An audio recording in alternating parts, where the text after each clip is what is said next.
चुनावी बिगुल बज चुका है और सभी प्रत्याशियों ने लगभग अपने अपने पर्चे भी भर दिए हैं। इस समय हमारे साथ बात करने के लिए लोनी विधानसभा से रंजिता धामा जी हैं, इनसे बात करते हैं। मैम, आपका बहुत बहुत स्वागत है। पहले समझेंगे कि आप भारतीय जनता पार्टी से चेयरमैन हैं, थी यहाँ पर, और आपने वहाँ से त्यागपत्र दिया, देन उसके बाद अब विधायकी का चुनाव लड़ रहे हैं। भारतीय जनता पार्टी का साथ छोड़ने का क्यों? देखिए भैया, हम भारतीय जनता पार्टी से सन 2009 से जुड़े हुए थे। जब से माननीय राजनाथ सिंह यहाँ से लोकसभा चुनाव लड़ने के लिए आए थे। उसके बाद 2017 में यहाँ से विधायक का टिकट हुआ नंद किशोर का। हमने तन मन धन से उनको चुनाव लड़ाया।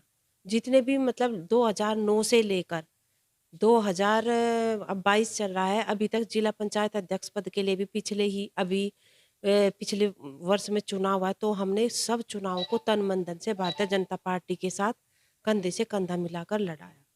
उसके बाद 2017 में जब नंद किशोर का यहाँ से टिकट हुआ, उसको भी तन मन धन से लड़ाया। 6 महीने बाद ठीक मेरे नगर पालिका अध्यक्ष पद के लिए जब महिला को यहाँ से प्रत्याशी मतलब महिला सीट हुई, तो मुझे प्रत्याशी बनाया गया। तो तभी से जो लोनी विधायक है उसने रोड अटकाने शुरू कर दिए। पहले उसने मेरे टिकट में खूब कोशिश की कि इनका टिकट ना हो। उसके बाद ये चीज़ धामा जी को बुरी लगी, तो उन्होंने एक बार फेसबुक से कमेंट कर दिया कि मैं 2022 का चुनाव लड़ूंगा। उनका ये कमिटमेंट करने का एक ये था कि अगर हम विधायक बनाना जानते हैं तो हम विधायक की सीट से उतारना भी जानते हैं। फिर विधायक ने राजनीति हमारे लिए ऐसे राजनीतिक षड्यंत्र रचे कि अगर ये चुनाव मैदान में उतर गए तो ये कुर्सी खाली हो जाएगी। कहा जाता है कि भारतीय जनता पार्टी हमेशा संगठन की पार्टी है, संघ की पार्टी है, और छोटे से छोटा कार्यकर्ता भी भारतीय जनता पार्टी में वही ताकत रखता है जो बड़ा कार्यकर्ता रखता है या बड़ा पदाधिकारी रखता है। तो ऐसे में एक विधायक जो कि आपकी पार्टी के थे, उनसे नोक-झोंक होना, तो पार्टी के लोगों ने आपकी मदद नहीं किया, पार्टी के लोगों से आपकी बातचीत? देखिए, मैंने पार्टी के हर लोगों के पास, जो संगठन के लोग थे, चाहे वे बड़े पदों पर बैठे हुए हैं, सब जगह हम गए, ऐसी बात नहीं है कि नहीं गए। लेकिन मुझे समझ नहीं आया कि पार्टी ने इस चीज़ में संज्ञान क्यों नहीं लिया। आज जो ये स्थिति लोनी के अंदर पैदा हुई है, बनी है, अगर वो समय रहते सही निर्णय लेते तो ये स्थिति आज यहाँ पर नहीं होती। पार्टी में आप किन-किन से मिले? पार्टी में मैं जो प्रदेश अध्यक्ष थे, पूर्व प्रदेश अध्यक्ष महेंद्र नाथ पांडे जी, उनसे मिली। वर्तमान प्रदेश अध्यक्ष स्वतंत्र देव सिंह जी, उनसे मिली। संगठन मंत्री थे हमारे यहाँ के अजय जी, उनसे मिली। सुरेश राणा जी थे, जो लोग थाना भवन विधानसभा से हैं, उनसे मैं मिली। और जो हमारे गाजियाबाद के आदरणीय सांसद जनरल वीके सिंह जी हैं, उनसे मिली। संगठन के जो हमारी संघ के साथ मीटिंग होती थी, जब से लॉकडाउन जब तक नहीं लगा था, उससे पहले तक आरएसएस के जो संगठन के लोग होते थे और बीजेपी के, उनकी संयुक्त मीटिंग होती थी, उसमें यही सब चीज़ें चर्चा होती थी। उसमें भी हमने अपनी बातें रखी।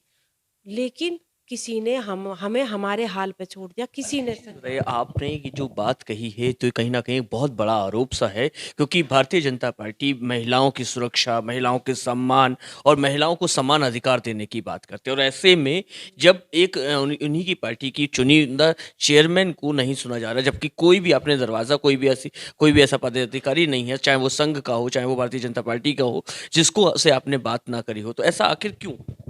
देखिए, ये कारण तो वो सब वही लोग बता पाएँगे जिनके पास मैं गई कि उन्होंने संज्ञान क्यों नहीं लिया, क्यों हमें हमें हमारे ये हाल पर कहीं छोड़ ऐसा तो नहीं दिया जो गया। बेटी बचाओ बेटी पढ़ाओ या जो महिला सुरक्षा की बात है या महिला सम्मान की बात है, वो केवल बातें हों और उस पे ज़मीनी हकीकत?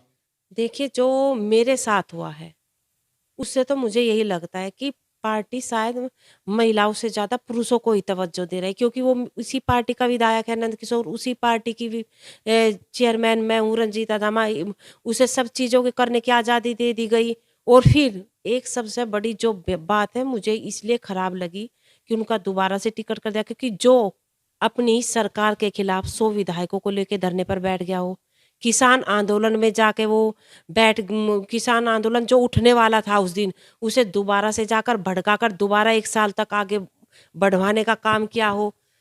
तमाम पार्टी विरोधी ऐसी गतिविधियाँ, चाहे कभी पत्रकारों को पीटना, कभी फूड इंस्पेक्टर से पुलिस प्रशासन, मतलब तमाम सब पर हर कार्य वो किए कि जो पार्टी की रीति कहीं नीति के ऐसा तो नहीं बिल्कुल कि खिलाफ थे। पार्टी को ऐसे ही लोग पसंद हों जो उपद्रवी टाइप के हों या जो लगातार अलग से अलग चीज़ें प्रपंच रचते हों, पार्टी को शायद ऐसी नीति पसंद हो? अगर पार्टी को ऐसी नीति के लोग पसंद होंगे, अगर ऐसे लोगों को वो मौका दिया है उन्होंने दोबारा, तो वो 2022 का जो परिणाम सामने आएगा, तो जो भारतीय जनता पार्टी ने ये एक भूल की है उसका सबक उन्हें खुद मिल जाएगा। अच्छा, भारतीय जनता पार्टी के वर्तमान विधायक की तुलना आपने असुर से की है, ज़रा इसको भी समझेंगे कैसे? जी, असुर से तुलना करना कोई गलत नहीं है, क्योंकि देखिए, अगर कोई व्यक्ति जब हम जनप्रतिनिधि चुनते हैं तो ये उम्मीद करके चुनते हैं कि हमारी आवाज़ को उठाए, हमारे लिए विकास कार्यों की बात करे। और अगर वही आदमी उसका उल्टा करना शुरू कर दे कि लोगों को डराना, धमकाना, उन पे झूठे मुकदमे लगवाना, रेहड़ी पटरी वालों से वसूली करना, सब लोगों के काम धंधे को कि या तो मुझे चढ़ावा चढ़ाओ, नहीं तो तुम्हारा काम धंधा नहीं होने दूंगा। तो ये असुरी प्रवृत्ति के व्यक्ति की तो अंदर के ही तो वो होती है। अच्छा, एक चीज़ बताइए, ये जो आपने अभी बात कही कि रेहड़ी पटरी वालों से वसूली करना, इस तरीके की भी कृत्य भारतीय जनता पार्टी के विधायक कर रहे हैं? जी, बिल्कुल, इसने तो मैं कहती हूँ कि पार्टी का नाम खराब किया है। भारतीय जनता पार्टी को ऐसे आदमी को चलो पहली बार उन्होंने टिकट दे दिया था। मैं मानती हूँ कि जब तक हम किसी को मौका नहीं देते उसकी असलियत सामने नहीं आती है। उसको मौका दे दिया, 5 साल में उसकी सब असलियत सामने आ गई, दोबारा से उसे ही प्रत्याशी बना देना। क्या पता पार्टी की नीतियाँ भी कुछ इस प्रकार की नहीं, मुझे वैसा नहीं लगता कि पार्टी की नीतियाँ इतनी खराब होंगी, लेकिन इसको टिकट देके दोबारा जो उन्होंने भूल की है, इसका पार्टी को भारी नुकसान होगा अच्छा, एक 2000। चीज़ और, आप वर्तमान चेयरमैन थीं और अब विधायकी का चुनाव लड़ रही हैं। सबसे बड़ी चीज़ ये है कि चुनाव में काम देखे जाते हैं और विधायक लगातार कहते हैं कि लोनी का विकास हुआ है, सड़कें बनी हैं, फ्लाईओवर तैयार हुए हैं। तो इस बार उनके काम के लेकर जो बातें हैं, आप कैसे उसको? देखिए, काम विधायक ने कुछ नहीं किया। अभी आपको बताऊँ, अभी विधायक जी जब ये चल रहा था कि टिकट लेने के लिए उन्होंने पता नहीं कितना झूठ लोनी के अंदर फेंका है कि मैंने केंद्रीय विद्यालय खुलवा दिया, जबकि केंद्रीय विद्यालय का अभी तक प्रस्ताव लोनी में पास नहीं हुआ है। बात करें तो जो कॉलेज नाईपुरा में जो कॉलेज बन रहा है, नगर पालिका ने उसकी ज़मीन उससे पहले आवंटित कर चुके हैं। ये जो बात करते हैं पुस्ता रोड की, इन्होंने थोड़ा ही बनवाया है पुस्ता रोड। अब आप पूछ के देखिए, ये पहले से पास थे, ये पहले काम चल रहे हैं। ये फ्लाईओवर पहले से बनने लग रहा था, तो इसने तो केवल लोगों को गुमराह करने का काम किया है। अगर वास्तव में लोनी में काम किया है तो हम लोगों ने किया है।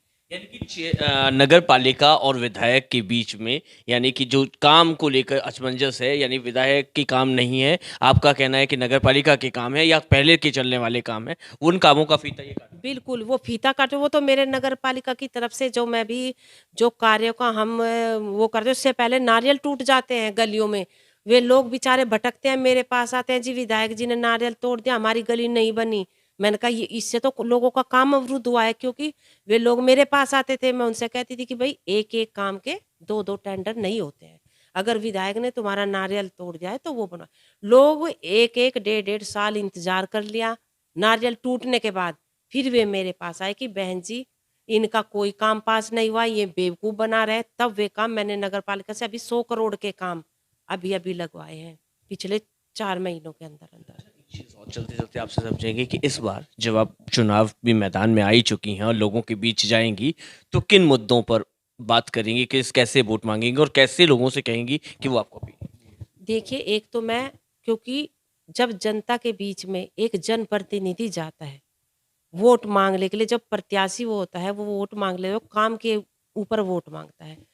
और हमने लोनी में इतना कार्य कराया, हमने केवल सड़कें ही नहीं, सड़कें बनवाई, जितनी भी ये मेन रोड पे दिल्ली से लेकर ये जो राशिद अली गेट से लेकर शांति नगर गेट तक, उसके बाद जो ये फ्लाईओवर है बनथला तक, और कई धनुराम स्वीट से लेकर नगर पालिका तक, मतलब जितनी भी मेन रोड की लाइटें हैं वो हमने लगवाई, वार्डों के अंदर लाइटें हमने लगवाई, शमशान घाटों का निर्माण कराया, छठ घाट बनवाए, पार्कों का सौंदर्यकरण हमने कराया। तो तमाम पानी पर घर-घर पानी पहुँचाने का कार्य नगर पालिका ने हमने किया है। तो फिर मैंने तो लोगों के लिए इतना काम किया, पब्लिक काम के ऊपर वोट देती है, और मुझे पूर्ण उम्मीद है कि पब्लिक मुझे दोबारा से, उनका मुझ पर विश्वास जमा हुआ है और यहाँ से वो जिताने का कार्य चैनल करें। के माध्यम से अपनी जनता से, अपने क्षेत्र की जनता से क्या अपील करें? मैं आपके चैनल के माध्यम से लोनी की जनता से यही अपील करना चाहती हूँ कि हमें सोच समझकर, हमारे पास संविधान के द्वारा वोट देने का एक ऐसा अधिकार हमारे पास है जिससे हम तख्ता पलट कर सकते हैं। और अगर हम अब एक एक वोट की बहुत कीमत होती है। अगर हमारा एक वोट गलत आदमी को चला जाता है तो उसका खामियाजा हमें 5 वर्षों तक भुगतना पड़ता है, जिसका सबसे बड़ा उदाहरण मैं आप लोनी की जनता के सामने खड़ी हूँ। इसलिए मैं लोनी की जनता से यही अपील करना चाहती हूँ कि आप लोगों ने हमें पहले भी 9 वर्ष आप देख चुके हैं, हमने किसी पे ना 151 तक का कोई मुकदमा नहीं लगवाया, किसी को मार पिटाई धमकाना कुछ नहीं किया। भैया के अलावा मैं तो किसी से बात ही नहीं की बिना भैया कहे।